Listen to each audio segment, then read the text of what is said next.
This episode of the Totally Rad Show is brought to you by Netflix. Today on TRS, it's a multiplayer first-person shooter that's free to play. We check out Tribes Ascend.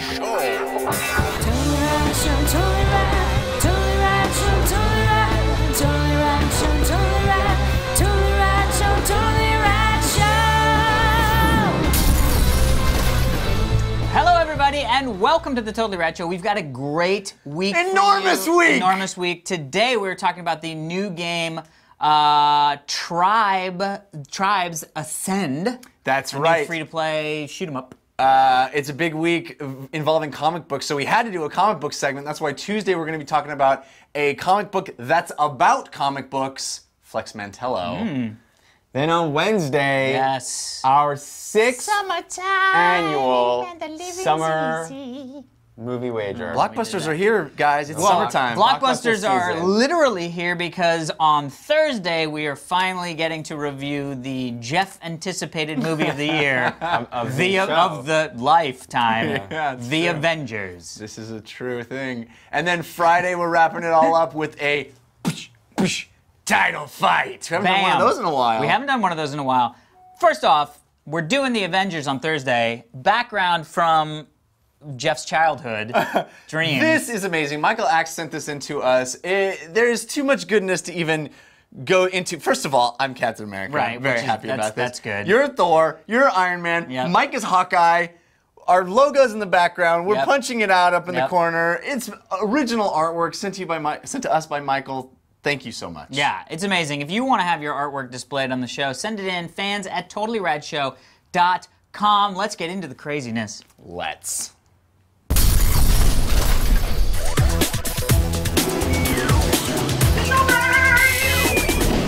The Tribes franchise has been around since the late 90s, and a lot of different developers have tried their hands at it, and it's been wildly successful in numerous different iterations. The newest is Tribes Ascend, which was just released recently, free to play, which is brand new for the franchise. And it's done by High Res Studios, the guys that did Global Agenda, a game we all liked loved, a lot. yeah. Yeah. It's also free to play. Which Yeah. was also free to play.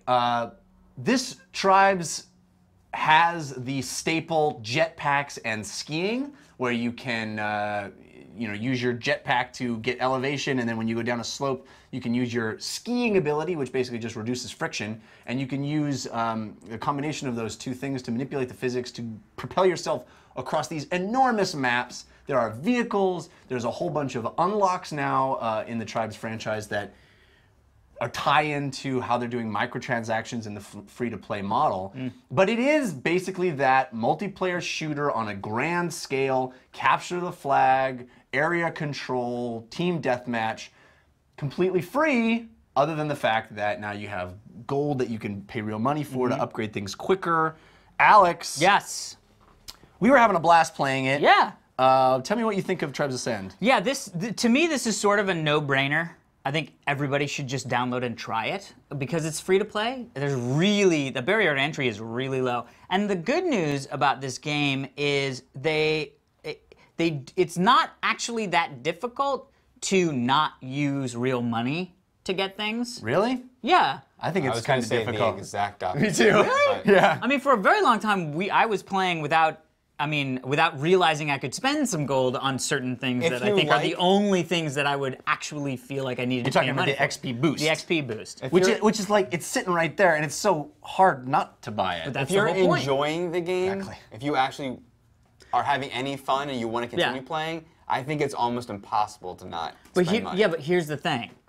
The game's not $60. The game's not $70. Very true. You could spend $10. Yeah. To And get what you need to- I mean, $10 is like an iPad game. You know what I mean? Like what? And it's not lacking for quality. No, you know not what I at mean? all. I mean, this is a high end. You know, yeah. There's not tons of maps, but again, I feel like because it's a free to play game, because the high res is so good at mining the freemium games in order to be able to sustain.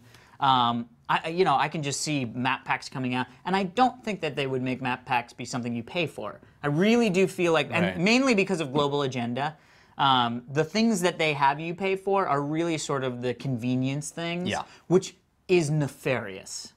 Because that's what, nothing turns me off more than, DDO is a good example, Dungeons & Dragons Online. They went free to play, but the way they went free to play is, well, you can't play these dungeons, these instances, these levels unless you pay for them. Right. I can't get on that boat because that's not a free to play. That's a free to play the BS parts that we don't think are good. Right. You'll pay for the stuff that's good. Whereas with this game, and with Global Agenda, the areas are available for you. And the more areas they give you for free, the better, because the more you're going to want that next gun that's 100,000 XP or 760 gold, 50,000 XP, I can use that for other things. It's just shortcuts. Shortcuts your time investment. But boy, the gameplay is really fun. I'm not usually a fan of first-person competitive shooters. Unreal tournaments, things like that, they sort of wear thin for me. But for whatever reason, that are fast-paced. Yeah. And this is very fast-paced, but they add enough of the elements from Global Agenda, like the Technician, where you can set up turrets and mines and things like that, that slow the pace down by your choice, that I think really broaden the appeal to a game like this. You don't just have to be a Twitch, shoot from the hip, first-person shooter player to get enjoyment out of this game. I think the pace is slowed down also by just the pure size of the maps. That's the other thing, and that you just sort of, by necessity, have planning time to protect your flag or go get their flag because of the physics are used to traverse the huge size of all these maps. Even the small maps are huge. Now, the only one thing that we didn't get to play is you have to get to level 8 or something to play the arena. Yeah. That may be a very frenetic, close combat. I mean, it feels like that would be it, but it could not be that either. So, Dan, I know you like traversal. Love traversal. I really liked Tribes Ascend. As you guys know, Global Agenda we all loved, but it was on my top 5 games, right? Yeah. You get the Pharaoh hat. What? Didn't you get the Pharaoh hat? Yeah. I did get the Anubis, I did. I was like, what? You're wearing a Pharaoh hat. You worked so hard for that. I did. So, which brings up a point, actually, that I knew it would. Yeah. The nose, is that the point? So, Tribes Ascend, the graphics are better than Global Agenda, and the graphics are great. And that is glorious to experience. The traversal in this game, pure joy. I did hear you say, "This is exhilarating," without a shred of irony. No, he was like, he was exhilarated. He was exhilarated. Over and over, I couldn't stop saying, "I love that. I love that in games." Period. That's being brought into FPS is spectacular and competing. That I can compete with others in a way that has always been fun for me. It's not just challenge, it's actually exhilarating to experience, is awesome. And I love unique multiplayers. I love the multiplayer in Assassin's Creed. Yep. And I always play these games like Bionic Commando. There's multiplayer, but no one's on it, and I'm flying around, and this would be so much fun to also be people were here. Yeah, but it's not happening, or a prototype, or whatever it is. It'd be great. And so it's great that Tribes Ascend does work that way. I wish the perfect game would have been a combination of Tribes and Global Agenda. I just wish that the classes... You mean they turned the knob more towards Global Agenda? More towards Global Agenda. Yeah, because there's no medic Or class if you're playing Global Agenda, more towards Tribes. But I love the traversal on Tribes. I love the graphics. I wish that the classes were as dignified in Tribes as they were in... distinct? Well, distinct, no, but they are distinct. But I mean rich, substantial, they're all kind of shades of each other. But not I want to pick in Global Agenda. I am this class, and I'm going to effectively be just this class's thing that they do, as opposed to in Tribes. There's a lot of the classes I can capture the flag with this class, and I can defend with this class. I can do this. Well, but it's a little different because Global Agenda was really set up like an MMO where you're supposed to invest in a class, and here, even during a match, you can swap classes as frequently as you want. Yeah. You can, which is in many ways effective, whereas, okay, we're not doing this. Crap, no one's doing it, and I don't have the class where I can be that class now. But that's not as much fun to me as Mastering a class, especially when the game is level. But the other thing is that the gold versus XP balance, and this is why how I work so hard for that Anubis hat and Global Agenda, whatever it is, that is I love that joy. That's the joy of leveling. And the loot system in Global Agenda also, the rewards, you know? That is not it. The rewards aren't really there in Tribes, and I would love to have seen that. But also, when something is 100,000 XP, which is months of playing to get a thing, or 740 gold, whatever it is, like, it doesn't seem like the game even wants me to achieve that through grinding it, like, that's what's so fun is I'm gonna play. I have to do better so I can get XP and play, and after a few days of playing, there's a joyful reward. After a week of playing, there's a joyful reward. But it really seems like the only way I'm really ever gonna get that is if I pay money for it. Well, but that's not true because they just so everybody knows, they sent us some codes for like 3,000 gold so we could kind of ramp up and see the game without having to start from zero, and I realized I was blowing my XP. I would blow 10,000 XP on leveling up a thing on some guy that I didn't end up using, right?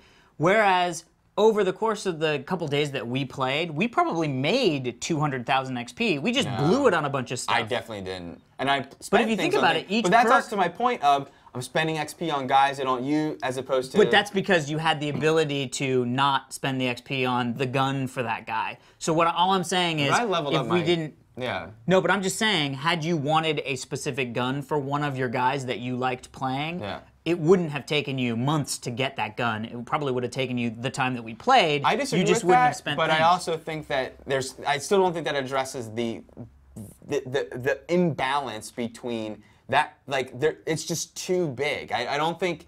Interesting. I think because ultimately, if I'm playing this guy and then I'm playing a different, that's how the game's designed. That's different than Global Agenda is that I have to switch classes. So there are multiple people that I have to now keep track of leveling, and it costs way too much per thing, per guy. Yeah, but it's only the items that cost money, that cost that much XP. Because I also, without paying gold, I was just spending my XP leveling the items they had. And upgrades, some upgrades, some upgrades you can't even buy with gold. You have to use XP. I mean, but I'm just saying, the thing that costs 100,000 XP is the next gun, is the other gun. Right. And a lot of those characters don't even have other guns.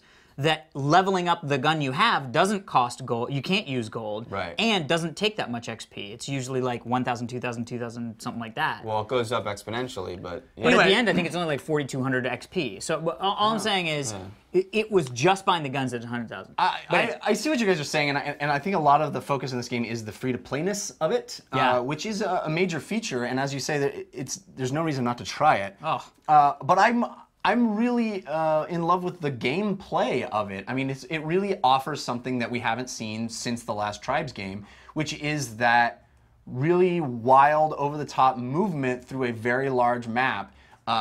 It's a very different experience in a capture the flag game when, in most games when you capture the flag and you're running, you need protection, please protect me, guys. Whereas this game, it's all about finding that ramp that will ramp you up so you can just fly through, snag the flag, and keep going and maintain your momentum. That is really a magical experience, and just getting around the maps is so much fun in Tribes. And I really love the way the weapons all work. They shoot, bullets are slow. So you have to sort of track your guy across the screen so you can even hit him, and there's lots of wonderful feedback. It evens the playing field from other Twitch shooters because the way that the fight, like, it's such a unique way of shooting because everyone's jumping to the jetpacks. Like, no one is like amazing at that, I mean, I'm sure people are, but it's not like Call of Duty and whatever, Halo or whatever those. It's so. And you can pick the thing. And the other thing is the bases have defenses that you can actually upgrade, but they also have a generator, which the bad guys shut that down, and none of the defenses work. So there's multiple different ways to attack, to defend. It engenders team play, too, in a really intuitive way. I think it's a huge win, a huge success, and I feel that desire to go back and play like I feel all too infrequently. It's all too rare that I feel that, like, oh man, I'd love to just get a couple more rounds in on Tribes. Yeah, it definitely has that one more round kind of mentality. All right, everybody, be sure to stick around. We're going to be answering one of your Twitter questions right after this. But first, Dan Trachtenberg. Netflix, guys. Netflix streams TV shows and movies directly to your home via your Xbox 360, your PC, your PS3, your Nintendo Wii, your iPad, your iPhone, whatever you have. Netflix streams it to you. I recently revisited They Live, the classic chewing bubblegum and kicking ass movie on Netflix Instant. So for a limited time, you can get a free 30-day trial membership. Go to www.netflix.com/TRS and sign up. Also, if you're in the UK and or Ireland, you can get into If you are this trial. simultaneously in the UK and Ireland, chances are You're very traveling. you have a TARDIS. So if you go to netflix.co.uk/TRS if you're in the UK, or netflix.ie/TRS if you're in Ireland. perfect. All right, people, we will see you tomorrow. Check us out tomorrow for our review of the comic Flex Mentallo. Today's Twitter question comes to us from @SimonPearson. Got any favorite stand-up comedians? Oh, so many. Interesting. Love We've never stand-up really comedy. talked about it. Yeah, you've been Mr. Stand-up comedy for a while there. Yeah, well, I have to say my favorite stand-up comedian of all time Yes. was raised on him, and I still think he's peerless. Bill Cosby. And if you Interesting. only know Bill Cosby as a sitcom actor, then you don't know the genius that is Bill Cosby. I grew up, my dad had all his old LPs, and I would listen to them over and over and over, and I memorized most of them. Yeah. It's incredible stuff. But there's lots of contemporary, I mean, I think the comedian of our age is Louis C.K. Yeah, I'm you not a think? big Louis C.K. fan. I am. But of the now, I mean, Eddie Izzard for me is like creme de la creme. I love Patton. Yeah, Patton Oswalt's great. I like Patton Oswalt, and I liked Louis C.K. stand-up a lot. I also love. I don't know if I've ever seen Louis C.K.'s stand-up. I've Oh, seen the yeah. show, and I'm like, so oh, it's good, Oh, well, dude. that's not. Well, but isn't it based on his stand-up? Yeah, but that's like. If you've never seen Seinfeld stand-up or I think if King you of Queens, had never seen Seinfeld stand-up and you were a fan of Seinfeld, you would totally know well, what Seinfeld that's true stand-up because they stand-up show looks it. like. They show it in the show. But I know Bad what you mean. idea. I know what you mean. I Bill know what you mean. Cosby. Yeah, he's totally does it. He goes, we're Rudy. And a lot of his stand-up jokes end with anyway, Rudy. No, I was gonna say I love, and I just listened to his latest. He did the Louis C.K. thing with releasing for $5 you can download. So good. Oh, yeah. Jim Gaffigan. Yeah. And I listened to it on the way to Vegas, and I love. You know, love Jim Gaffigan. and the other thing is, this is not really theoretically a stand-up comedian, although that is what happened, which is the Rowan Atkinson HBO special from Oh, like yeah. I had the 15 audio years of that, ago. Actually, yeah. Genius, genius. Thank you so much @SimonPearson for the question.